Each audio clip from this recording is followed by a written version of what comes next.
Last year during quarantine, I was a busy girl. I learned to do a lot of things in my homestead the way that I've always wanted to. I want to live the simple life and I want to be able to make my own things. In this video, I'm going to show you how to make wine. Yes, wine. And now that I know how to make wine, I'll never go back to bottled wine again. Stay tuned. We can travel the world, so just say yes. Choose to do whatever comes next. Just be brave and come along. I wanna do it all. Okay, so I want to show you exactly what I did. Last year, I had some fruit that were growing from my tree when I was here during quarantine. And these are miniature nectarines that I discovered on my property, but they're very sour. Every year they come in sour. So I've tried to sweeten them up every year by fertilizing them, watering them. I picked as many as I could. We had a lot of rain last year, so a lot of them I lost in the rainstorms, but as many as I could, and I still have a whole batch frozen in my freezer. And you can see from this video that I'm showing you that what I ended up doing was cooking to get the juice out. These are really hard to peel and they're pulpy and they have a seed inside. And because of that, it's really hard to do anything with them. So I decided that I just boil them and just smash them until the juice came out, and that's what I did. Eventually I put the pulp in my compost, which is great because now I have that as fertilizer for my garden this year.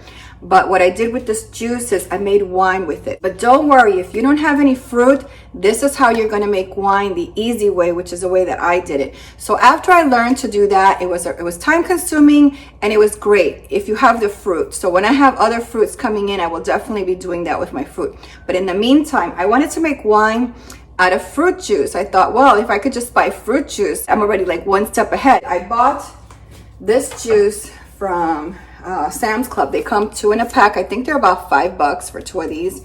Now you have to make sure that when you're making a wine from juice that's already made, it has to say that it's unsweetened. There cannot be no sugar inside of this at all.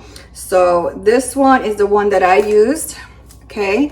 And I made red wine out of this. I made 2 bottles of red wine. I'm already down to 1 bottle of red wine, which I'm saving this for Easter for communion. What we're gonna do is we're going to make this one. This one I haven't tried yet, so I figured, well, you know, I like white wine. So I found this grape juice from Walmart. This is the Great Value white grape juice, no sugar added. You want it to have no sugar in it. So I thought, well, this will be nice. This will be like a white wine, like a peachy white wine. I'm definitely experimenting with this. And this is 100% juice. So this is the one that we're gonna make today. So before we get into making, I just want to talk to you about bottles. These bottles that I have here, I purchased these from IKEA. I think Michael's might sell some of these. And they're really great because flip this little lever here and then you open the wine, which is great. I love these and they're a nice big size. They don't have the indent inside, so I know that they are exactly going to fill up as much. I'd rather have a bigger bottle than have to run around looking for another bottle. I don't want to make wine in plastic. So you could make wine in here and reuse this bottle to make the wine. But my problem is I don't want to make it in plastic. I'd rather do it in glass. So I have these bottles called Knudsen. These were from a juice called Knudsen. They're organic juices. I think one was cranberry and I forget what the other one was. So as you can see, mine's a little stained because I made the red wine in this one. So these are the bottles that I use for one of these. This is 64 ounces of juice. Is going to fill both of these up right here. And that's because you're not going to use this whole thing. You're going to have to take some out. You can't fill these bottles all the way to the top because once you put the yeast in there, it's going to rise. It's going to bubble up. So you never want to have that much juice in there. I pretty much fill it up to here because this is my marker, like right here where it like closes in. I know just to fill it up to there so that I don't put any more in. Now, the reason that I use these is because I bought these. These are called, I think, airlocks. And you can buy these at Amazon. I think they're 2 for $5. This is what I paid for them. And not every bottle will fit in there. My ideal was to put it inside a mason jar, but you can't put these in here. So what I came up with was, this is why I used the Knudsen juice bottles, is because they fit really well in here. See, they sit right there. So that's why You could use plastic bottles that you have that'll fit in there. They won't go all the way in, but they'll still work. So as you can see, you can also use that if you wanted to use. You can use a bottle like this, which is a little bit slimmer at the tip, but as long as that part goes in, you're going to be good. So the only thing that this does is keeps your bottle open. You don't have to use this, by the way. The only thing this does is keep your bottle open. You put water in here and it lets the wine breathe without anything getting in it. You can see it has little holes in it, see? And it's got the stopper. And what you do is you fill this with water. And there's like this bubbling action and stuff. It's really exciting to watch. So I really like this a lot. And you fill it up to the max line with water. If you don't want to invest in these for right now until you make your first batch, what you could do is get a mason jar like this, cut a piece of this is like screen mesh, and just put it over. You can also use pantyhose for this because has little holes in it. And then just don't put the lid, just put the rim. And what that'll do is we'll have it open, but we'll allow it to breathe. And remember, you don't want to fill it to the top because this is going to rise up. So you could use this if you want to. What I use this mason jar is to make sangria with. So after my wine is done, what I do is I put fruit in here. I put raspberries, strawberries, a whole bunch of stuff, and then I pour my wine in here. Not all of it, but because some of it I like it straight up or for cooking. And then I'll just fill it, and then I'll let it soak in the fruit for a couple of days. And the wine comes, and I put a little honey in it too because I like it sweet. And then it picks up and it fuses all of the flavors of the fruit and the honey. And it's such a nice like appetizer wine. And it's really good like that. And then what I do with the fruit, I make the fruit, I don't throw the fruit away. I actually eat it with, I can buy some heavy cream and just make like a whipped cream and just maybe put some graham crackers or some really nice cookies or something and just have it as a dessert during the week. So you could do a lot of things experimenting with wine. So today we are definitely going to make wine. I want to explain something to you. I'm not making wine to get drunk. I make it so I can have communion at the end of the week. I can also make it when I travel with the girls in the caravans. I can also give them communion if they want. For Easter, I can do communion at my home. And the other reason that I drink it is because I like wine every once in a while. Sometimes I'll take a bubble bath and I want to have a piece of cheese and some wine. Sometimes I want a little glass of wine after a hard day and things like that. So it's more of a light social reason that I drink it, and I enjoy making it too. So it's not about the alcohol content for me. Definitely not a wine connoisseur by any means. So if you're a wine connoisseur, this is not going to be for you. This is farmhouse, rural, country living at its best and making it as simple as possible. If you do want to make it for the alcohol content and you do want it more alcoholic, you will have to get I think it's called wine yeast or alcohol yeast, but I use regular bread yeast, and that's what I learned to do this with, and it came out so good that I don't go back. I just use regular bread yeast because I make homemade bread every weekend. Buying the 64-ounce bottles of juice are perfect for this recipe because you don't even have to measure. 64 ounces is exactly a half gallon of juice. So I have 64 ounces here. I also have 64 ounces here.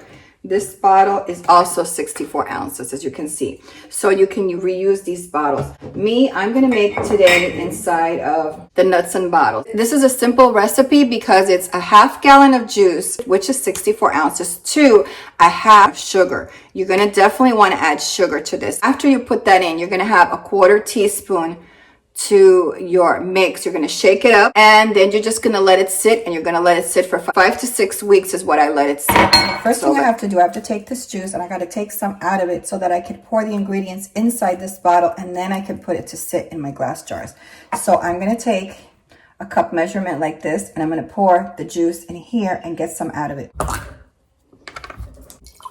It smells so good. Now that I have my 1 cup separated, now I can go ahead and add my sugar, and I can add my yeast in here. It helps if you have a funnel for this recipe. It makes it a lot easier with less mess. This is processed, but it's cane sugar. So as you can see, it's not exactly white because it's not enriched, but you could use enriched white. This is what I use at home.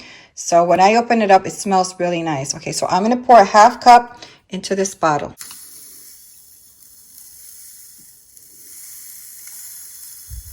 Now we're going to get to the yeast. And for the yeast, we're going to add a 1/4 teaspoon of yeast. All right, I'm going to take the funnel out and I'm going to put my lid on. So what I've been doing here is I've been shaking. As you can see, the sugar was on the bottom, the yeast was on the top, and I've been just pretty much shaking it, just making sure that it all got blended together really well. I don't want to see any sugar at the bottom. So when I look like this, I don't want to see any granules still sitting down there. I want to make sure that it gets all incorporated in there. I put a towel on this because the seal was not that great, so I just want to make sure that I don't get any all over the place. Remember that I still have juice here. I'm going to pour this juice back in here. It's going to be filled to the top. If you're going to use this jar, you can't have it all the way up to here. You have to take it out. So that means you'll have to use a separate mason jar for this. I'm going to pour into my glass jars because this is what I want. I want to leave them in this glass jars for a couple of days.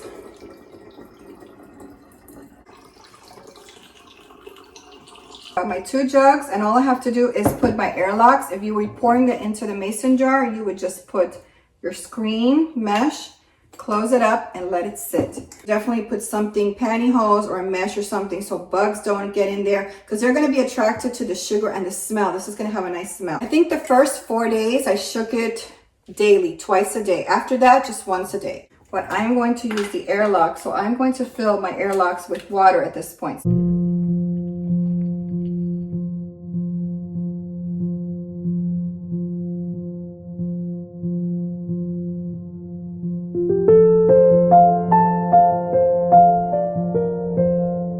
Do is put them in my jug. I just put them in there. So this is what a bottle's going to look like if you don't have an airlock. This is going to be my test bottle. So you can see I put a rubber band on it. So now I have to shake this bottle every day, twice a day. So I have to make sure that the lid is nearby so that I can seal it before I shake it. Wish you can smell how good this smells, because this is the peach wine and it smells heavenly. I can't imagine what it's going to smell like even more in the next couple of days. Now that your wine is sitting inside the airlock or with the strainer on it, you're going to shake it for the next 3 to 4 days, twice a day, and then after that, once a day for about a week. After a week, you don't have to shake it anymore. You'll see it won't bubble anymore. Play with it though. Sometimes it's still bubbling. You don't want to lock it up when it's still bubbling. So basically, when you see that it stops bubbling after a week, then you can store the wine. So what I do is I use these bottles that I showed you before from IKEA, which are great. I pour the wine in here and then I lock it. And then I put it away for about 5 to 6 weeks. Now remember, you want to put it somewhere where you're going to see the wine so that you can shake it. The ideal place is a dark, cool location. My favorite place is under my sink because it's cool under the sink and it's dark. The cabinet is closed. But whenever I go in my cabinet once a week or so, I will see it, and whenever I reach in there, I will shake it up. And the way that I store it is laying down like this. And this is why I like these bottles, because they're not going to spill at all. So once I lay it, what I do is I just lift it up, when I see it, I shake it up, put it back, lay it down, and that's what you're going to do for the next 5 to 6 weeks.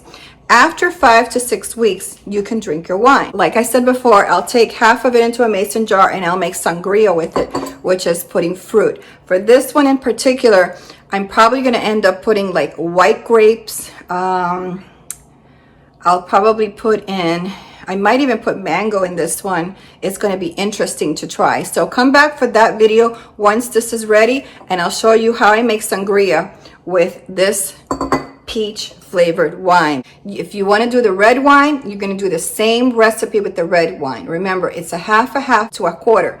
So it's a really simple recipe that you can memorize and do anywhere. You can do this on the road when you're traveling. This is a great thing to do when you're traveling on the road. And experiment with different types of flavors of fruit juice on the road. It's perfect for that. And make sangrias. Sangrias are wonderful when you go to farmers markets, and now you have, like I'm going to have here, I'm going to have a peach juice, and I can put papaya in here, maybe some mangoes, some white grapes, and it will really dress up your weekends when you have a good meal with some friends and you can show them how you make your own juice. The other thing that I like about this is that organic wine is very expensive.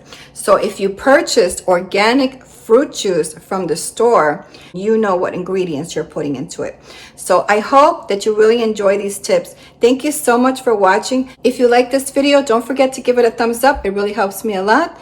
And don't forget to subscribe right here. All you have to do is click the little bell, and don't forget to hit the notification bell as well. Bye-bye. Thanks for watching. Don't forget to subscribe and hit the notification bell. If you like this video, please give it a thumbs up. Have you ever dreamed of traveling but don't necessarily want to be alone? Well, now you can join the Ghost Squad Caravans. It's not part of a club, but of a nomadic community where uncommitted bonds are formed, where cliques with clubs can form and introverts or newbies to the group can feel left out. We are different. By connecting with other women during your travels, you can enjoy the uncommitted lifestyle that nomadic traveling provides, with an opportunity for you to fellowship, explore, share adventure, and sit with good company. Ghost Squad Caravans are here to give you a place within a space. This is your life, your choice. Make it your best season yet. We provide emergency contact, mentoring, support, group connection, and the ability to share those connections. Ability for you to locate your pals and connect with new ones. Encourage, inspire, but most of all to love with godly love within the nomadic lifestyle.